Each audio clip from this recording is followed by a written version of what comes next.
Savitri silks చేనేత వస్త్రాల అద్భుత ప్రపంచం. సంప్రదాయం స్టైల్ ఒకే చోట.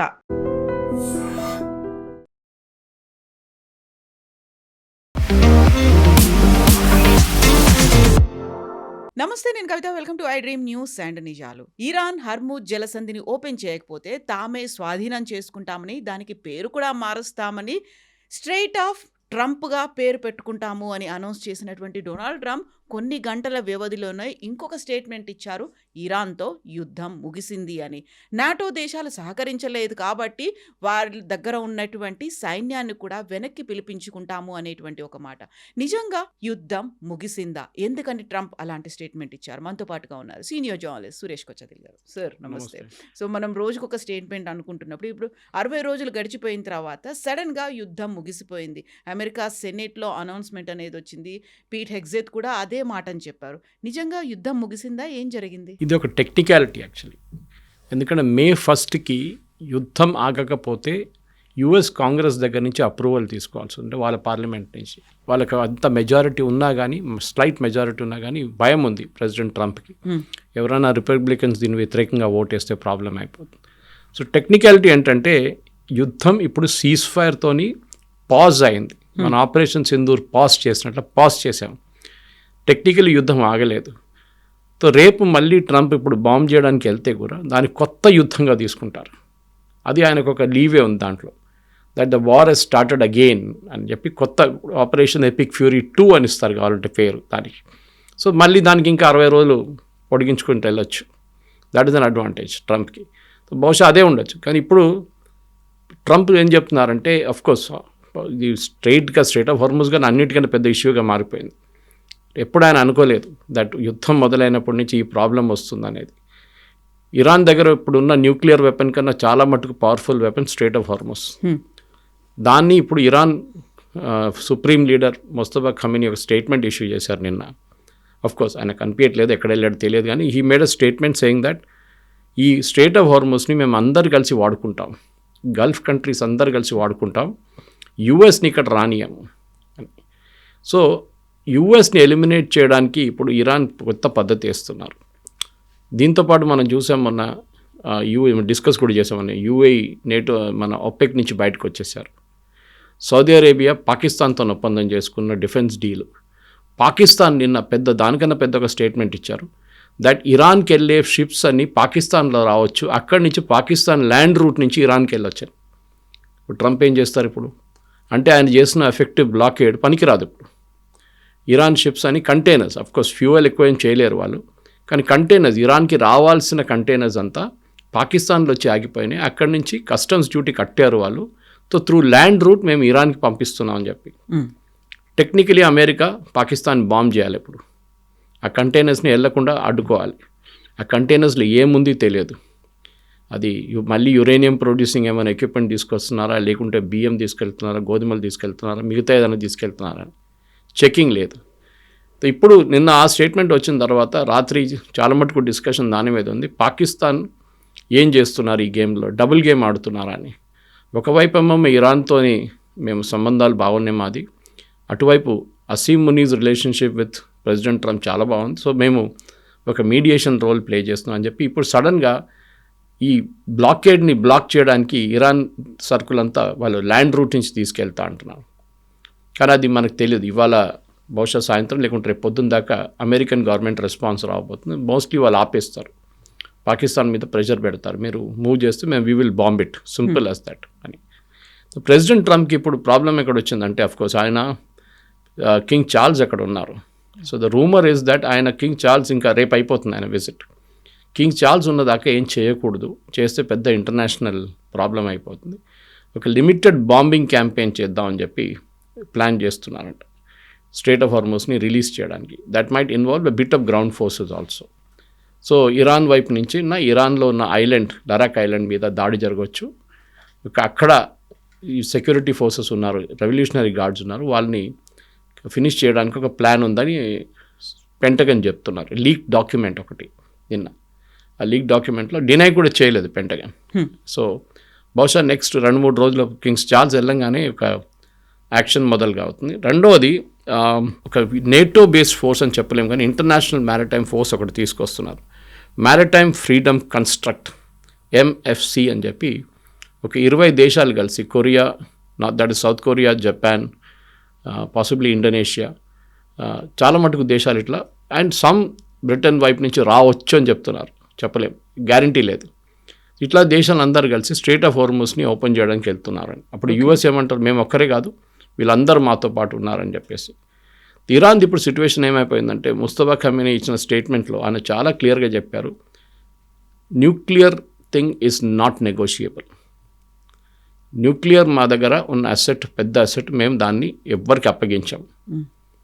అక్కడే వచ్చి ఇదంతా ఆగిపోయింది. ఎందుకంటే ప్రెసిడెంట్ ట్రంప్కి స్ట్రెయిట్ ఆఫ్ హార్మూజ్ అంత పెద్ద ప్రాబ్లం కాదు, ఆయనకి this is the bigger problem, ఈ యురేనియం కావాలని చెప్పేసి. సో నిన్న పీట్ హెస్గెత్కి సెనెట్లో ఆయన చాలా గ్రిల్ చేశారు అక్కడ ఉన్న కాంగ్రెస్మెన్.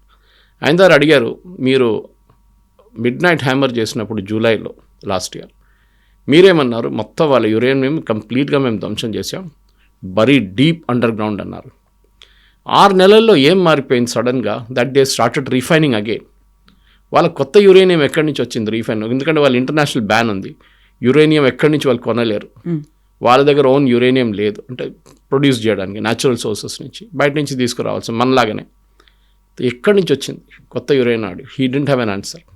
ఎవరు అబద్ధం చెప్పారు, తప్పెవరు చేస్తున్నారు అనేది. అంటే మీరు యుద్ధానికి ఎందుకు వెళ్ళారు, దట్ వాజ్ ద క్వశ్చన్ అన్నమాట. యుద్ధానికి ఎందుకు వెళ్ళారు? ఎందుకంటే మీరు చెప్పారు Iran is on the verge of making a nuclear weapon. Iran ఇప్పుడు ఒక న్యూక్లియర్ వెపన్ తయారు చేయబోతున్నారు, వారం లోపల, 2-3 వారాల లోపల వాళ్ళ దగ్గర వెపన్ ఉంటుందని. మీరే అన్నారు ఆ టైంలో మొత్తం ధ్వంసం అయిందని యురేనియం, సడన్గా ఎట్లా పైకి వచ్చింది మళ్ళీ అని అడుగుతున్నాను. సో ఆయన దగ్గర ఒక he didn't have a proper answer దానికోసం. సో ఇప్పుడు అమెరికాలో ఏమైందంటే, ఇప్పుడు నిన్న టైమ్ స్క్వేర్లో కూడా న్యూయార్క్లో ఒక పెద్ద బిల్ బోర్డ్ వచ్చి పెట్టారు, ఎండ్ ద వార్ నౌ అని చెప్పేసి. అది కాకుండా ఈ హెస్గెత్ హియరింగ్ టైంలో పింక్ ఒక గ్రూప్ ఉంది అక్కడ, వాళ్ళు డెమాన్స్ట్రేట్ చేశారు వార్ క్రైమ్స్ అది ఇది అని చెప్పి వాళ్ళని హాల్ నుంచి తీసేశారు. తర్వాత అమెరికాలో దీని వ్యతిరేకంగా ఇప్పుడు 70% మంది ప్రెసిడెంట్ ట్రంప్ని వ్యతిరేకిస్తున్నారు యుద్ధం. నిన్న గ్యాసోలిన్ ప్రైసెస్ $5 వెళ్ళింది per gallon, which is the highest. And crude oil కూడా $126. Yeah, that is at the Brent crude. Brent crude కొంచెం ఎక్కువ ఉంటుంది ఎప్పుడు, but the normal crude is around 108 which is also చాలా హై. సో దాన్ని తగ్గించాల్సిందే. వీళ్ళు అంటున్నారు, పెంటగనే అంటున్నారు లీక్ డాక్యుమెంట్లో నిన్న, ఈ స్ట్రెయిట్ ఆఫ్ హార్మూజ్ క్లియర్ అయితే ఇప్పుడు కూడా మినిమం 6 నెలలు పడుతుంది దాన్ని కొంచెం రెగ్యులేట్ చేసి ప్రాపర్గా ఫ్లో చేయాలంటే చెప్పేసి. సో ఒక స్టేల్మేట్కి వచ్చేసారు ఇప్పుడు. ప్రెసిడెంట్ ట్రంప్ ఏ నిర్ణయం తీసుకున్నా కానీ ఆయనకు భయం ఏంటంటే మళ్ళీ ఇది పెద్ద యుద్ధంగా మారిపోతుందని. అటువైపు ఇజ్రాయెల్కి యుద్ధం ఇట్లనే కొనసాగాలన్నది. ఇద్దరు ప్రెసిడెంట్స్కి ఎలక్షన్ ఉంది. ఈయనకేమో నవంబర్లో మిడ్ టర్మ్ పోల్స్ ఉంది ప్రెసిడెంట్ ట్రంప్కి. Netanyahu is facing the regular polls దానికన్నా 2 నెలల ముందు. ఇటు ప్రెసిడెంట్ ట్రంప్కి 71% మంది వ్యతిరేకత ఉంటే 70% మంది, అటువైపు నెటన్యాహుకి 71% మంది సపోర్ట్ చేస్తున్నారు యుద్ధాన్ని. సో ఆయన రేపు ఎలక్షన్ నడిస్తే ఆయన గెలిచిస్తారు. So that is what difference. So నెటన్యాహుకి ఈ వార్ పొడిగించుకుంటే ఎంత ముందుకు తీసుకెళ్తే అంత మంచిది ఆయనకి. ట్రంప్కి ఏమో ఎట్లనే ఆపేసి దీని నుంచి బయటకు పడాలన్నది.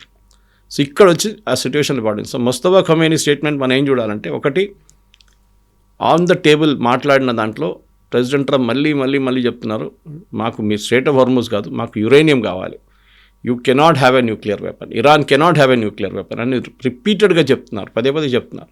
కానీ ఇప్పుడు ఇరాన్ అంటున్నారు అది ఆఫ్ ద టేబుల్, డిస్కషనే లేదు, అది యురేనియం గురించి మాట్లాడరు, మేము అసలు అంగీకరించాం మీ points, we will speak only about Hormuz.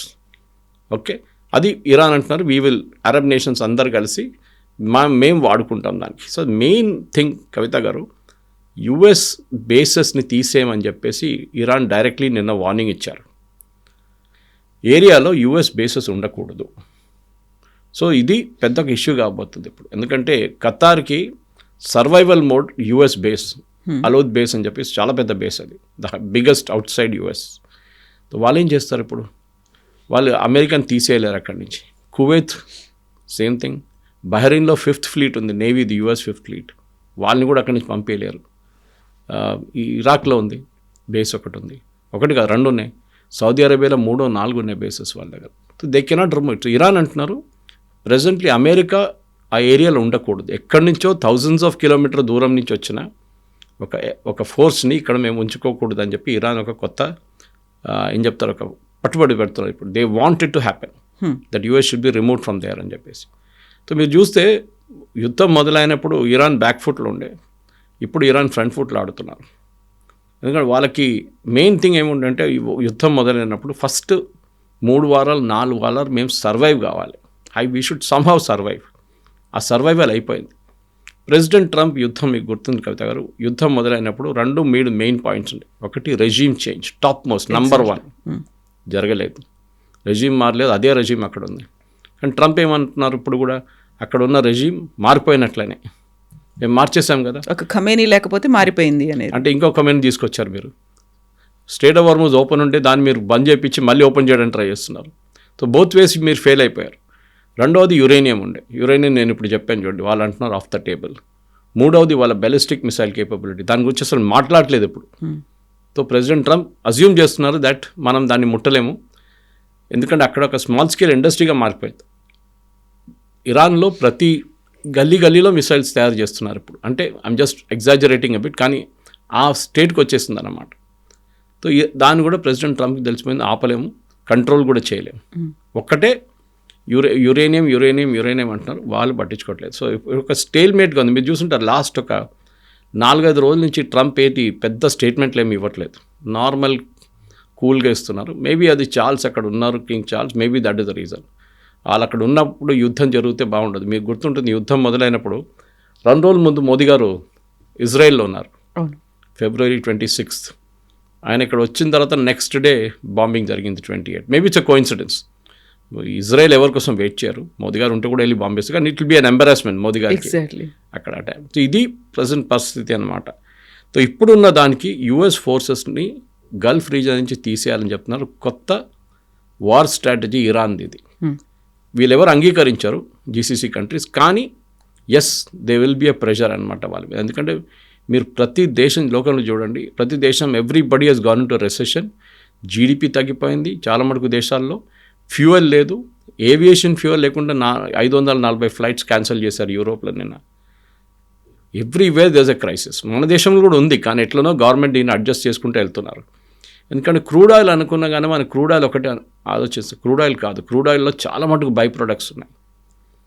Oil, diesel, petrol, gas పక్కన పెడితే మీథేన్ ఉంటుంది, ప్రొపేన్ ఉంటుంది, నైట్రోజన్ ఉంటుంది, దాని నుంచి ఫర్టిలైజర్ ఉంటుంది, ఒక 20-30 బై ప్రొడక్ట్స్ ఉన్నాయి. ఇవన్నీ అక్కడి నుంచి వస్తుంది, స్ట్రెయిట్ ఆఫ్ హార్మూజ్ నుంచి. లోకానికి కావాల్సిన 40% ఫర్టిలైజర్, యూరియా అక్కడి నుంచి వస్తుంది. అది మొత్తం ఆగిపోయింది ఇప్పుడు. సో దాన్ని ఓపెన్ చేయాలంటే ప్రెసిడెంట్ ట్రంప్కి ఇప్పుడు ఏదో ఒక కాంప్రమైజ్ చేయాల్సి వస్తుంది, లేకుంటే he has to attack. 2 options ఆయన దగ్గర ఉందన్నమాట. ఆయన భారీ స్టేట్మెంట్లు ఏమి ఇవ్వకపోయినప్పటికి కూడా ఏఐని యూజ్ చేసుకొని కొన్ని పిక్స్ని సోషల్ మీడియాలో పబ్లిష్ చేస్తున్నారు.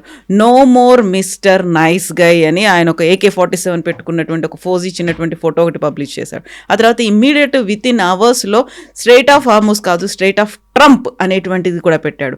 అంటే ఈ తర్వాత మళ్ళీ కొన్ని గంటల్లోనే వార్ ఎండ్ అయిపోయింది అనేటువంటి మాట. వీటిలన్నిట్లలోనే మళ్ళీ మనకు ఇరాన్ ఏం చేస్తుంది, ఇజ్రాయెల్ ఏం చేయబోతుంది, ఇజ్రాయెల్ యాక్సెప్ట్ చేస్తుందా, వీటన్నిటికి సంబంధించి అక్కడ ప్రిన్స్ చార్ల్స్ని కలిశారు ఓన్లీ డొనాల్డ్ ట్రంప్. అక్కడెక్కడ నెతన్యాహు లేరు, అక్కడెక్కడ ఇరాన్కి సంబంధించినటువంటి ప్రస్తావనలు లేవు. అది వన్ సైడెడ్గా తీసుకున్నారా వార్ ఎండ్ అయిపోయిందని, ఇజ్రాయెల్తో కలిసి వార్ని స్టార్ట్ చేసిన తర్వాత? ఇజ్రాయెల్ వాళ్ళ వార్ నడిపించుకుంటున్నారు. చెప్పాను చూడండి, ఇజ్రాయెల్కి వార్ ఇంకా ఒక 10 నెలలు పొడిగిస్తే వాళ్ళకి ప్రాబ్లం లేదు. ఈవెన్ ఇఫ్ ట్రంప్ నేను క్లోజ్ చేసేసాను అయిపోయిందని చెప్పినప్పుడు యో ప్రాబ్లం అంటారు. దీనికన్నా ముందు ఇజ్రాయెల్ వచ్చి డైరెక్ట్ బాంబ్ చేశారు కదా, అప్పుడు యుఎస్ ఫోర్సెస్ లేకుండే. ఇప్పుడు కూడా చేస్తారు ఇజ్రాయెల్ కావాలంటే, కానీ దానికి ట్రంప్ అప్రూవల్ కావాల్సి వస్తుంది. సో ట్రంప్ కొన్ని రోజుల నుంచి మీరు చెప్పినట్లు ఆయన చేసిన స్టేట్మెంట్స్కి ఇప్పుడు ఎవరు విలువ ఇవ్వట్లేదు యుఎస్లో. ఎందుకంటే దీనికన్నా ముందు కూడా నేను I wipe out civilization, wipe out చేసేస్తాను, ప్రతి బ్రిడ్జ్ కొడతాను, ఏం చేయట్లేదు. ఇప్పుడు ఎట్లయిపోయిందో Trump he's become a joke అనమాట యూఎస్లో. ఆయన ఏం చెప్తే దాన్ని మీరు సీరియస్గా తీసుకోకండి అని అమెరికన్ కామెంటేటర్స్ అంటున్నారు. Don't take it seriously. ఆయన అంటూ ఏదో చెప్తూ ఉంటాడు, వాగుతూ ఉంటాడు, మీరు డోంట్ టేక్ ఇట్. అది చాలా మట్టుకు ఒక అమెరికన్ ప్రెసిడెంట్కి ఇంత పెద్ద ఒక ఏం చెప్తారు నెగటివ్ ఇమేజ్ ఎప్పుడు రాలేదు. బహుశా ఆయన even Biden was considered ineffective president. ఆయన హెల్త్ ఇష్యూస్ చాలా ఉండే, కానీ ఇప్పుడు అందరూ బైడెన్తో కంపేర్ చేస్తున్నారు. బైడెన్ ఉన్నప్పుడు యుద్ధం లేకుండే కదా, బైడెన్ ఉన్నప్పుడు ఇదేం లేకుండే కదా, ఇది కొత్తగా ఎక్కడి నుంచి వచ్చిందని వీళ్ళు ఇప్పుడు తీసుకొస్తున్న ఇదనమాట. సో దీనికే మేజర్గా ఉన్న ఇష్యూస్ ఏం చేయబోతున్నారు అనేది ప్రెసిడెంట్ ట్రంప్కి ఇప్పుడు దట్ ఒక కాంప్రమైజ్ చేయడానికి ఆయనకి ఏం చేయలేకపోతున్నారు. ఇటువైపు ఇజ్రాయెల్ని హ్యాపీగా ఉంచుకోవాలి, ఎందుకంటే లేకుంటే లెబనాన్ నుంచి మీకు ప్రాబ్లం స్టార్ట్ అవుతుంది. నిన్న ఇంకో స్టేట్మెంట్ ఇచ్చారు, అది బహుశా మీరు చూసినారు లేదో. లెబనాన్ ఒక చాలా మంచి కంట్రీ, దాన్ని చాలా బాగా డెవలప్ చేసుకోవచ్చు. గాజా గురించి అదే అన్నారు, ఇప్పుడు దాకా ఒక ఇటుక కూడా పెట్టలేదు అక్కడ. ఆయన లెబనాన్ని మనం బ్యూటిఫుల్ చేయొచ్చు, కానీ అక్కడ హెజ్బుల్లా ఆల్రెడీ అన్నారు we will not negotiate with anybody. Okay, మేము ఆయుధాలు పెట్టే ప్రసక్తే లేదు, విల్ నాట్ సరెండర్ అని. సో అక్కడ కూడా ప్రెసిడెంట్ ట్రంప్ తీసుకొచ్చిన cease fire is ineffective. Israel bomb చేస్తున్నారు ఇప్పుడు కూడా. ఇటువైపు ద మెయిన్ ప్రాబ్లం ఇప్పుడు ఎట్లా అయిపోతుంది, యుద్ధం. మీరు ఆలోచించండి, మీరు ప్రెసిడెంట్ ట్రంప్ ప్లేస్లో ఉంటే యుద్ధం ఆపాలి, ఏం చేస్తారు? ఒకటి విత్డ్రా చేసుకొని వెళ్ళిపోతారు, అయిపోయింది యుద్ధం అని చెప్పి, నాకు ఇంకేం సంబంధం లేదు, స్ట్రెయిట్ ఆఫ్ హార్ముజ్ పోతే పోయింది, నేను నా నేవీని తీసుకెళ్ళిపోతున్నాను. బహుశా వాళ్ళు తీసుకెళ్ళిపోతున్నప్పుడు Iran might loosen up strait of Hormuz. Okay, US వెళ్ళిపోయారు కదా, మేము కూడా ఓపెన్ అప్ చేస్తున్నాం, కానీ మేము టోల్ కలెక్ట్ చేస్తాం అంటే దాట్ అక్కడున్న మిగతా రాజ్యాలు కొంచెం కొన్ని అబ్జెక్ట్ చేస్తున్నారు, అది జరగదు బహుశా. మూడోది going to be the main thing, అలా న్యూక్లియర్ అసెట్స్ గురించి. న్యూక్లియర్ అసెట్స్ని ఏం చేస్తారు? వీళ్ళు వెపన్స్ గ్రేడ్కి తీసుకొస్తారా అంటే దట్ బి చాలా మటుకు డేంజరస్. అది నెక్స్ట్ యుఎస్ ప్రెసిడెంట్ ఈ మిడ్ టర్మ్ వెయిట్ చేసి దాని తర్వాత బాంబింగ్ చేస్తారు, అది కూడా ఉండదు. ఓకే, అది చాలా రోజులు పడుతుంది, ఇంకా 6 నెలలు 7 నెలలు పడుతుంది. అప్పుడు దాకా ఇరాన్ ఏదో ఒకటి చేస్తారు వాళ్ళు కావాలని చెప్పి. ఈ రెజీమ్ని అక్కడ ఉంచుకోకూడదని చెప్పి ప్రెసిడెంట్ ట్రంప్ చాలా మటుకు ట్రై చేశారు, అది సక్సీడ్ కాలేదు. ముస్తఫా ఖొమేనీ చనిపోయాడా ఉన్నాడా అనేది నాట్ ద క్వశ్చన్, రెజీమ్ ఇంకా సర్వైవ్ అవుతుంది. ఆలోచించండి, ఒక కంట్రీలో ఒక ప్రెసిడెంట్ ఉన్నాడా, లేకుంటే వైస్ ప్రెసిడెంట్ ఉన్నారా, ప్రైమ్ మినిస్టర్ ఉన్నారా మేము అడగట్లేదు. వాళ్ళ స్ట్రక్చర్ చూడండి, అది ఇప్పుడు కూడా కరెక్ట్గా పనిచేస్తుంది. సరే, అక్కడ ఉన్న ప్రజలు చాలా కష్టపడుతున్నారు. ఇన్ఫ్లేషన్, హైయెస్ట్ ఇన్ఫ్లేషన్, ఫుడ్ చాలా మటుకు ఫుడ్ తగ్గింది అక్కడ. Food availability throughout the Gulf actually, even ఇరాన్లో కూడా ఫుడ్ అవైలబిలిటీ తగ్గిపోయింది. అక్కడున్న నీళ్ళ సమస్య చాలా పెద్ద సమస్య, అన్ని ఇష్యూస్ ఉన్నాయి. కానీ ఏదో అక్కడున్న ప్రజలు ఏం చెప్పట్లేదు అని చెప్పి బయటలో ప్రపంచం అదే చూస్తున్నారు. ఎందుకు వీళ్ళు ఏం ప్రొటెస్ట్ ఎందుకు చేయట్లేదు, ఇంత సఫర్ అవుతున్నారు కదా, వీళ్ళు రోడ్డు మీదకి రావచ్చు కదా, వాళ్ళు రావట్లేదు, భయపడుతున్నారు. బహుశా నెక్స్ట్ 3-4 డేస్లో ప్రెసిడెంట్ ట్రంప్ ఈ యుద్ధం ఆగిపోయిందని చెప్పి మళ్ళీ కొత్త యుద్ధం స్టార్ట్ చేస్తారు. ఎలా, ఏ ఫామ్లో, ఎవరి మీద? సేమ్ ఇరాన్ మీదనే. ఎందుకంటే ఇది దాంట్లో ఒక టెక్నికాలిటీ ఉంది, చెప్పాను చూడండి. ఇప్పుడు యుఎస్ కాన్స్టిట్యూషన్ మీద చదివితే యుద్ధాన్ని 60 రోజుల లోపల ఆపకపోతే మీరు కాంగ్రెస్ అప్రూవల్ తీసుకోవాలి.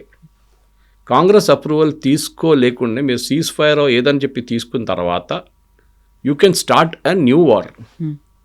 ఈసారి మేము ఇరాన్ కాదు అటాక్ చేసి మీ ఇరాక్ని అటాక్ చేస్తా అంటున్నారు.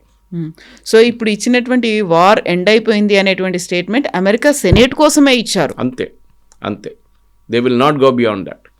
డెఫినెట్గా చేస్తారు. అండ్ దట్ టు నెక్స్ట్ వారంలో. ఎందుకంటే ప్రెసిడెంట్ ట్రంప్ అజంప్షన్ ఏముండే అంటే కవిత గారు, వీళ్ళ ట్యాంక్స్ ఫుల్ అయిపోతుంది ఖర్గ్ ఐలాండ్లో, దాని తర్వాత ఇదంతా ఆయిల్ బ్యాక్ ఫ్లో మొదలవుతుంది వెల్స్కి.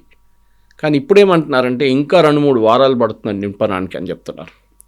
వీళ్ళేమో ఇరాన్ ఏమో టగ్ బోట్స్ తీసుకొస్తున్నారు, చిన్న చిన్న షిప్స్ తీసుకొస్తున్నారు. అక్కడ 2000 షిప్స్ ఉన్నాయి అక్కడ, ఖాళీగా పడున్నాయి చాలా మటుకు. దాంట్లో ఆ షిప్స్ని తీసుకొచ్చి దాంట్లో నింపుతున్నారు ఆయిల్. ఓకే, స్లోలీ వాళ్ళ ప్రొడక్షన్ ఫెసిలిటీ షట్ డౌన్ చేయడం మొదలుపెట్టారంట, వాళ్ళు పంపింగ్ చేయట్లేదంట ఎక్కువ. ఇంకోటి పాకిస్తాన్ వైపు నుంచి ట్యాంకర్లు పంపిస్తాను ప్లాన్ చేస్తున్నారు, విచ్ ఇస్ ఇంపాసిబుల్, ఎందుకంటే యుఎస్ బాంబ్ చేసేస్తారు దాన్ని. ఇదన్నీ చేస్తున్నారు. వాళ్ళ వైపు నుంచి వాళ్ళు సర్వైవల్ మోడ్లో ఉన్నారు. మేము ఎట్లయినా పోతామని వాళ్ళకి తెలుసు. ద రెజీమ్ నోస్ వీళ్ళకి ఎక్కువ రోజులు లేవు, 60 రోజులు మ్యాక్సిమం. 60 రోజుల్లో ఏమేమి డ్యామేజ్ చేయాలో అదంతా చేస్తున్నారనమాట వాళ్ళు. ఎందుకంటే వాళ్ళు చూశారు. ఈవెన్ అక్కడున్న ప్రజలకు కూడా డౌట్ ఉంది, యుఎస్ ఎక్కడెక్కడ వెళ్ళి ఇంటర్ఫియర్ చేశారు, అక్కడ అన్నీ మొత్తం ఇప్పుడు మెస్ అయిపోయింది. ఇరాక్ గవర్నమెంట్ నిన్న ఒక గవర్నమెంట్ని ఫోర్స్ చేశారు ఓత్ ఆఫ్ ఆఫీస్ తీసుకోవడానికి. యుఎస్ వాళ్ళు అంటున్నారు మాకు వద్దు, మేము government no you have to take oath. Second largest producer of oil Iraq. ఇప్పుడు మీరు అర్థం చేసుకోండి, మనం అందరూ యుద్ధాల గురించి మాట్లాడుతున్నాం, అందరూ ఆయిల్ గురించి మాట్లాడుతున్నాం, ఇరాకీ ఆయిల్ గురించి మాట్లాడలేదే. ఇరాక్ నుంచి ఆయిల్ వెళ్తుంది బయటికి, అది ఎక్కడికి వెళ్తుందో ఎట్లా వెళ్తుందో మనకు తెలియదు. ఇప్పుడు most probably by land route ఉండొచ్చు, ఆర్ బస్రా వైపు నుంచి సీ రూట్ ఉండొచ్చు. సో ఇరాకీ ఆయిల్ వెళ్తుంది. అటువైపు వాళ్ళు చూస్తున్నారు, లిబియా చూస్తున్నారు. లిబియాలో యూఎస్ అక్కడ కూడా గవర్నమెంట్ని మార్చారు, మొత్తం ధ్వంసం అయిపోయింది కంప్లీట్గా. The country is finished. ఇరాక్లో కూడా అదే జరిగింది, గవర్నమెంట్ కూడా లేదు అక్కడ. ఇటువైపు సిరియాలో అసాద్ని కొట్టారు వీళ్ళందరూ కలిసి, అసాద్ పారిపోయాడు రష్యాకి, అక్కడ కూడా ఇన్స్టెబిలిటీ ఉంది. ఆఫ్ఘనిస్తాన్లో అదే జరిగింది. ఇరాక్లో ఉన్న ప్రజలు ఏమంటున్నారంటే మాకు కూడా రేపు ఇది రావచ్చా ఇట్లాంటి సిచ్యువేషన్? డెఫినెట్గా ఉంటుంది. ఎందుకంటే ఈ గవర్నమెంట్ పడిపోయింది అనుకోండి, కొత్తగా గవర్నమెంట్ ఎవరు నడిపిస్తారు? That is going to be the first question అనమాట. తాలిబాన్ ఎట్లా ఎక్స్ప్లాయిట్ చేశారో ఆఫ్ఘనిస్తాన్ని, అట్లని ఇక్కడ ఏదైనా ఒక కొత్త గ్రూప్, ఇరాన్ బ్యాక్ చేసిన కొత్త గ్రూప్ ఇరాక్ నుంచి వచ్చి మళ్ళీ ఇక్కడ వాళ్ళు స్టార్ట్ చేస్తారని ఒక భయం ఉంది యూఎస్కి. అదే బహుశా జరగవచ్చు కూడా. ఇరాక్లో ఉన్న టెర్రరిస్ట్ గ్రూప్ అని చెప్పలేము, కానీ ఒక పెద్ద మిలిటెంట్ గ్రూప్ ఉంది అక్కడ. వాళ్ళు బహుశా దీంట్లో వచ్చి దే విల్ డెఫినెట్లీ ఒక పెద్ద ఫైట్ చేస్తారు వాళ్ళు. దీని అన్నిటిలో సౌదీ అరేబియా చాలా డెలికేట్ పొజిషన్లో ఉంది, ఎందుకంటే హజ్ స్టార్ట్ అయింది ఇప్పుడు. ఈ టైంలో అక్కడ బాంబు వేశారనుకోండి ఇరాన్, పెద్ద ఇష్యూ అయిపోతుంది. ఎందుకంటే ఒకటి పిలిగ్రిమ్స్ అంతా డిస్పోజ్ అయిపోతారు, ఈ సీజన్ మొత్తం దెబ్బతింటుంది. అండ్ సౌదీ అరేబియాకి డబ్బులు వచ్చేది అన్నిటికంటే దీని రెవెన్యూ వచ్చేది ఈ హజ్ సీజన్లోనే. సో ఇప్పుడు మనం చూసాం యూఏఈ బయటకు వచ్చేసారు ఒపెక్ నుంచి. సౌదీ అరేబియాకి భయం ఏంటంటే ఆయిల్ ప్రైసెస్ ఇది కాగానే, ఈవెన్ ప్రొఫెసర్ జెఫ్రీ సాక్స్ ఇవాళ పొద్దున ఒక వీడియో రిలీజ్ చేశారు. ఆయన చెప్పారు దాంట్లో క్లియర్గా ఆయిల్ ప్రైసెస్ నెక్స్ట్ 6 monthsలో భారీగా పడిపోతుందని. అది ఏంటో ఎక్స్ప్లెయిన్ చేస్తాను కవిత గారు, ఇది ఎందుకు జరుగుతుందని. మన ప్రేక్షకులు కూడా కొంచెం సింపుల్ లాంగ్వేజ్లో అర్థం చేసుకోవచ్చు. ప్రతి దేశం వాళ్ళ స్ట్రాటజిక్ పెట్రోలియం రిజర్వ్స్ యూజ్ చేసుకున్నారు, ఎస్పీఆర్ అంటారు దాన్ని. ఎస్పీఆర్ నథింగ్ బట్ పెద్ద పెద్ద అండర్ గ్రౌండ్ ట్యాంక్స్లో వీళ్ళు ఫ్యూయల్ ఉంచుకుంటారు. దీనికన్నా ముందు కూడా మనం డిస్కస్ చేసాము, మన దగ్గర కూడా ఉంది. మన దగ్గర 67 రోజులు కావాల్సిన పెట్రోలియం క్రూడ్ మన దగ్గర అండర్ గ్రౌండ్ ట్యాంక్స్లో ఉంటుంది ఎప్పుడు. అది కాకుండా ఇంకొక 20-30 రోజులు కావాల్సింది షాడో ఫ్లీట్స్లో వస్తుంటుంది, మన వైపు షిప్స్ వస్తుంటుంది.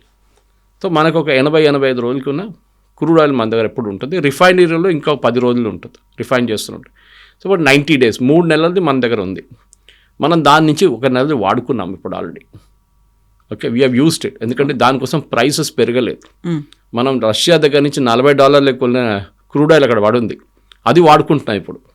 కొత్త క్రూడు రిఫైన్ చేసి పెట్టుకుంటున్నాం అంతే, వాడట్లేదు.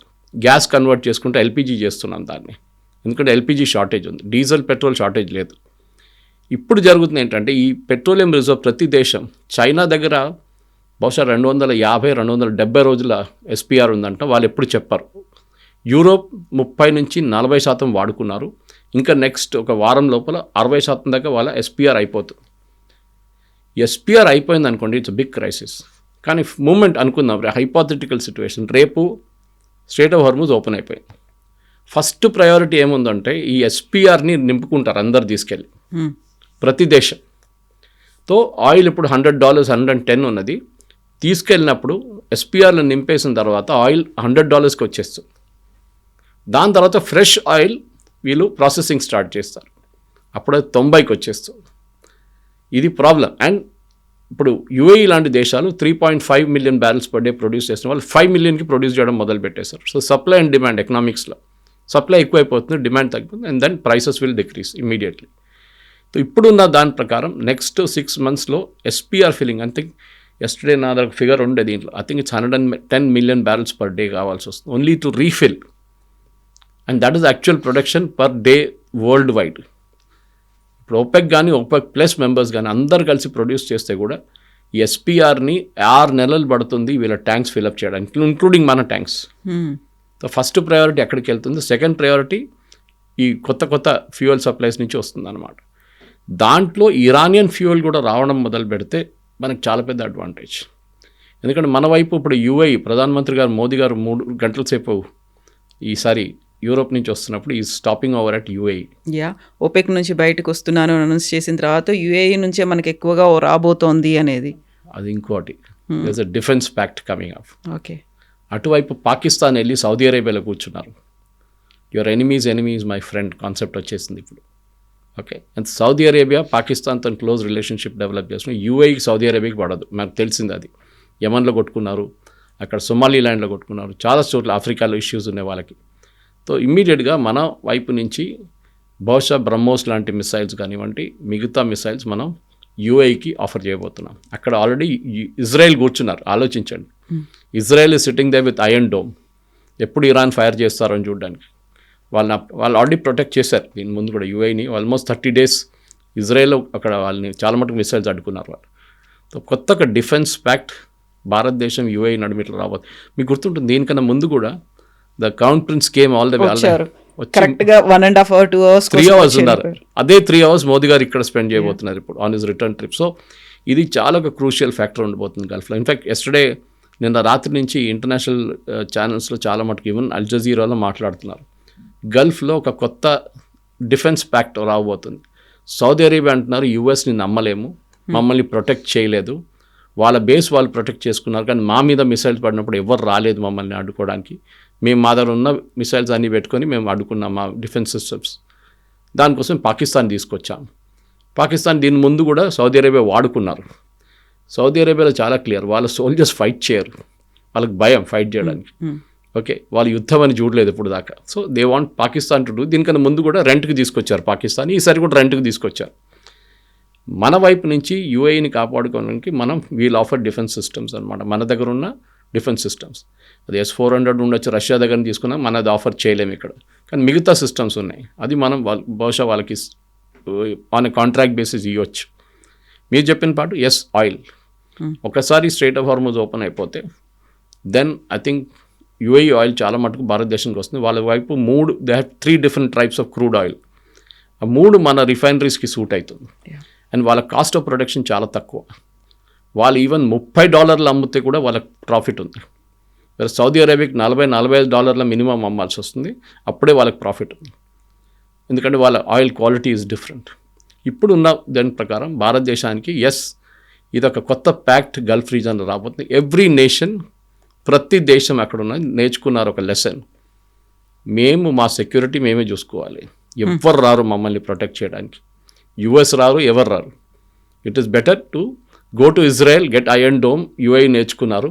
భారతదేశం నుంచి కావాల్సిన డిఫెన్స్ ప్యాక్ చేసి మన వాళ్ళు కూడా మన 2 షిప్లు అక్కడ పెట్టడమో లేకుండా మన మిసైల్ సిస్టమ్స్ అక్కడ పెట్టడం ఏదో ఒకటి చేయబోతున్నాం మనం. ఇక్కడే డిఫెన్స్ సిస్టమ్ని డెవలప్ చేసుకోవాలి, మన కంట్రీస్ని మనమే కాపాడుకోవాలి అనుకున్నప్పుడు ట్రంప్ నాటో కంట్రీస్ని థ్రెటన్ చేస్తున్నారు. అక్కడ ఉన్నటువంటి స్పెయిన్ కావచ్చు, ఇటలీ కావచ్చు, మా ఆర్మీ అక్కడ ఉంది కదా, మేము వాటిని విత్డ్రా చేసుకుంటున్నాం బికాజ్ మీరు మాకేం సపోర్ట్ చేయలేదు అని ఒక థ్రెటనింగ్ వాయిస్ అనేది అక్కడ ఉంది. సో ఇప్పుడు నాటో అనేది ఉంటుందా?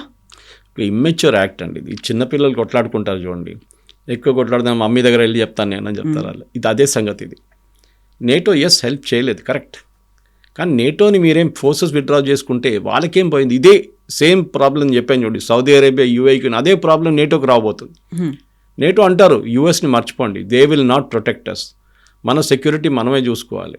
నేటో నుంచి యూఎస్ని కావాలి తీసేద్దాం. ట్రంప్ వెళ్తే వెళ్ళనియండి, నెక్స్ట్ ప్రెసిడెంట్ ఎవరు వస్తారో అది వ్యాన్స్ ఉండొచ్చు, మార్కో రూబియో ఉండొచ్చు, ఎవరైనా ఉండొచ్చు, లేకుంటే డెమోక్రాట్ సైడ్ నుంచి ఎవరైనా కలవచ్చు. ఏమైతే కానీ that president will reverse the decision anyway.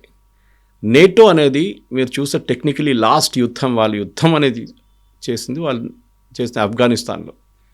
అక్కడ ఏం జరిగింది మన అందరికీ తెలుసు. పారిపోయారు అక్కడి నుంచి. ఒక తాలిబాన్తోని వాళ్ళు ఫైట్ చేయలేకపోయారు. It is not an organised army, unorganised army, ఒక టెర్రర్ గ్రూప్ అని చెప్పొచ్చు, మిలిటెంట్ గ్రూప్ అని చెప్పొచ్చు. వాళ్ళతో పోరాటం చేయకుండా పారిపోయారు, ఎక్విప్మెంట్ పడేసి అక్కడి నుంచి దే రాన్ అవే లిటరల్లీ. అట్లాంటి ఫోర్స్ నేటో. చెప్పడానికి చాలా స్టైల్గా మాట్లాడతారు, మేబీ బికాజ్ ఈ వైట్ స్కిన్ సిండ్రోమ్ ఉంటుంది మన దగ్గర, వీళ్ళు పెద్ద ఫోర్సెస్, వీళ్ళ దగ్గర అది ఉంది ఇది ఉంది అనుకుంటారు, కానీ ఎండ్ ఆఫ్ ద డే ఏం లేదు వాళ్ళ దగ్గర. They are totally gone. NATO అనేది ఒక స్పెంట్ ఫోర్స్. ఇప్పుడు వాళ్ళు డిస్మాంటిల్ చేస్తే బాగుంటుంది, బికాజ్ ఒక కంబైన్డ్ ఫోర్స్గా వాళ్ళు ఎక్కడ యుద్ధం చేయలేరు. The actual opportunity was this. Trump చెప్పిన దాంట్లో కొంచెం నిజం ఉంది కవిత గారు. వాళ్ళ వెపన్స్ వాళ్ళంతా యూక్రెయిన్కి ఇచ్చేసారు, కంప్లీట్గా అప్పగించేశారు. ఇప్పుడు వాళ్ళ దగ్గర వెపన్స్ లేదు, అది పెద్ద ప్రాబ్లం నేటోకి. చెప్పట్లేదు బయట వాళ్ళు, దే ఆర్ అక్నాలజింగ్ మా దగ్గర వెపన్స్ లేదు, మొత్తం యూక్రెయిన్కి ఇచ్చేసాం. ట్రంప్ పుటిన్తో మాట్లాడుతున్నారు, మొన్న కాల్ ఉండే ఆయనతో. ట్రంప్ ఏమని ఉంటారు, నువ్వు నేటోని ఫినిష్ చేసేసేయి, ఐ విల్ హెల్ప్ యూ. నేటోని ఫినిష్ చేయడానికి ఏం చేయాలి, జెలెన్స్కీని ఫినిష్ చేసేసేయి, ఐ విల్ హెల్ప్ యూ. ఇది నడుస్తుంది బ్యాక్గ్రౌండ్ గేమ్. ట్రంప్ 2 వైపుల నుంచి ఆడుతున్నారు. ఇటువైపు నుంచి ఫోర్సెస్ విత్డ్రా చేయాల్సి అంటున్నాడు, అటువైపు నుంచి పుటిన్ని హెల్ప్ చేస్తున్నారు. పుటిన్ ఆయిల్ అమ్ముకోమని ఎక్స్టెన్షన్ ఇచ్చారు. పుటిన్ పండుగ చేసుకుంటున్నారు ఇప్పుడు. ఈ selling oil at $110 per barrel. So ప్రతి వైపు నుంచి ట్రంప్ చేసిన తప్పు. I think it has landed in a mess. ఆయనకి చెస్ బోర్డ్లో పీసెస్ అక్కడిక్కడ వెళ్ళిపోయింది. అది ఎక్కడ పోతుందో ఆయనకి అర్థం కావట్లేదు. ఇట్ ఇస్ బహుశా ఇంకొక 3-4 రోజుల తర్వాత ట్రంప్ మైట్ అనౌన్స్ అ విత్డ్రాల్. దాని తర్వాత ఒక చిన్న యుద్ధం చేస్తారు, కానీ దాంట్లో కూడా ఎక్కువ ఇంపాక్ట్ ఉండదు. బహుశా ఇజ్రాయెల్ దగ్గర చెప్తారు, ఇక మీరు చూసుకోండి, మేము వెళ్ళిపోతున్నాం ఇక్కడి నుంచి. అది బహుశా జరగబోతుంది. సో అప్పుడు ఇజ్రాయెల్ ఆన్ దేర్ ఓన్ చేస్తుందా అనేది, ఒంటరిగా చేస్తుంది. Yes, because uranium threat president Trump కూడా పదే సార్లు చెప్పారు, ఈ థ్రెట్ మాకు కాదు, ఇట్ ఈస్ ఫర్ ఇజ్రాయెల్. ఏ రోజు ఇరాన్ ఒక న్యూక్లియర్ వెపన్ తీసుకొస్తుందో Israel will not exist on the map అని ప్రెసిడెంట్ ట్రంప్ చెప్పారు. సో ఇజ్రాయెల్కి ఒక సెల్ఫిష్ ఇంట్రెస్ట్ ఉంటుంది, మేము ఇరాన్ని ఫినిష్ చేసేసేయాలి, అండ్ వాళ్ళు చేస్తారు కూడా. వాళ్ళని ఫ్రీ హ్యాండ్ ఇస్తే ఇప్పుడు దాకా ఈ ప్రాబ్లమ్ సార్ట్ అవుట్ అయిపోతుండే. ఈ స్టేట్ ఆఫ్ హార్మజ్ కాదు, ఏం కాదు, they would have finished off totally. కానీ ప్రెసిడెంట్ ట్రంప్ అంత ఫ్రీడమ్ ఇవ్వలేదు. ఇక్కడ కాదు, ఈవెన్ అక్కడ కూడా ఇవ్వట్లేదు. లెబనన్ దగ్గర వద్దు, says no more bombing of Lebanon అన్నారు. కానీ ఇజ్రాయెల్ అన్నారు, okay that is all fine, మేము బాంబ్ చేస్తాం, మీరు ఏమైనా చేసుకోండి, ఇనఫ్ ఈజ్ ఇనఫ్ చెప్పారు ప్రెసిడెంట్ ట్రంప్. నథింగ్, ఎవ్వరు పట్టించుకోవట్లేదు. అక్కడ హెజ్బుల్లా ఫైర్ చేస్తున్నారు, ఇజ్రాయెల్ ఫైర్ చేస్తున్నారు. సో ఇది కూడా ఇక్కడ కూడా అదే సంగతి, దట్ వాళ్ళ ఓన్ అడ్వైజర్స్ చెప్తున్నారంట, just get out from there. ఒకవేళ ఇజ్రాయెలే కంటిన్యూ అవుతుందంటే మోర్ అగ్రెసివ్గా వెళ్తుందా? ఎస్, 100%. బట్ వాళ్ళది ఒకటి ఉంది, వాళ్ళు అమెరికా చేసినట్లు బాంబింగ్ చేయరు. అక్కడ ఇక్కడ కాదు, దే ఆర్ వెరీ ప్రిసైజ్. వాళ్ళు కొట్టే చోట్ల ఎట్లా కొడతారంటే ఆ డ్యామేజ్ ఉంటుంది దానికి అనమాట. రేపు even I will not be surprised if foreign minister ఆ స్పీకర్ని కూడా వీళ్ళు కొడితే ఇజ్రాయెల్ ఫినిష్ చేసేస్తే I will not have a doubt. ఎందుకంటే they are not coming of use now. వాళ్ళు పనికి రావట్లేదు. ప్రెసిడెంట్ ట్రంప్ పాకిస్తాన్ ఎట్లా వాడుకున్నారు చూడండి, అట్లనే ఇది కూడా వాడుకొని పక్కన పడేశారు పాకిస్తాన్ని. I don't need to travel 18 hours, 18 గంటలు మేము ట్రావెల్ చేయక్కర్లేదు, ఫోన్లో మాట్లాడుకుంటాం, మా దగ్గర చాలా మంచి ల్యాండ్ లైన్ ఉందన్నారు. So Pakistan is gone, finished. అది వీళ్ళది. పాకిస్తాన్ ఎందుకు వాడుకుంటాం అని అందరూ తెలుసు. Asim Munir and Steve Witkoff కొడుకు, ట్రంప్ కొడుకు సపరేట్ డీల్ ఒకటి ఉంది. స్టీవ్ విట్కాఫ్ కొడుకుతో డీల్ చేసుకున్నారంట. ఇప్పుడు యుఎస్ కాంగ్రెస్లో అది మొన్న టెస్టిమోనీలో బయటకు వచ్చింది. ఒక పాకిస్తాన్ జనరల్ డబ్బులు ఎట్లా పెడుతున్నాడు, ఎక్కడి నుంచి వచ్చింది ఆయన దగ్గర ఇంత బిలియన్స్. సో అసీమ్ మునీర్ ఒక ఏజెంట్, ఎవరి కోసం పనిచేస్తున్నాడు, డబ్బులు పెడుతున్నారు. స్టీవ్ విట్కాఫ్ కొడుకులు కంపెనీలో డబ్బులు పెట్టాడు, ట్రంప్ కొడుకు కంపెనీలో డబ్బులు పెట్టాడు. దానికోసం ట్రంప్ వాడుకుంటున్నారు ఆయన. అదర్వైజ్ ఫ్రెండ్ ఏం లేదు. ఇవాళ ఉంటుంది, రేపు పడేస్తారు. ట్రంప్ కూడా వెళ్ళిపోతారు 2 సంవత్సరాల తర్వాత. దాని తర్వాత అసీమ్ మునీర్ ఏమవుతుంది, బికాస్ అక్కడ ఎంక్వైరీ డిమాండ్ చేస్తున్నారు యుఎస్ కాంగ్రెస్లో. అండ్ బహుశా ఒక జ్యుడిషియల్ ఎంక్వైరీ ఉంటుంది. ప్రెసిడెంట్ ట్రంప్ టర్మ్ అయిన తర్వాత 2028లో there will be president Trump మీద కేసులు ఉంటుంది. అప్పుడు ఇదంతా బయటపడదు అనమాట. ఎస్ సార్, చూద్దాం. Thank you so much. Thank you very much.